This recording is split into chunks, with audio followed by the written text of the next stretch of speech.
Hey lovely people, welcome back to my channel. It's Amaka Mamboko. I just want to say thank you for subscribing and watching my videos. So I just want to show you guys how I achieved this hairstyle. So it's just an easy hairdo with crochet on the back, so there's no too much stress on her hair. I was thinking on the type of hairstyle I can make for her that she can use for 2 weeks. So I just came up with this hairstyle to see how it would be on her end. It turned out great. I don't want to talk much. Please do watch the video, leave your comments and suggestions. I appreciate it. Please keep watching and stay tuned.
So for this section of the hair, I had to section some part of the hair, and I did a loose twist to bring out the type of style I wanted for this hairstyle I was making her.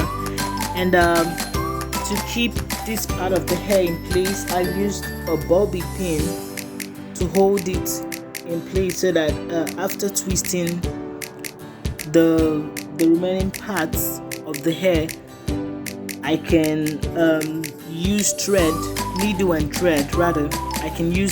thread to hold the rest of the hair in place, so she can carry the hair for long, at least 2 weeks before we make a new one. Please keep watching.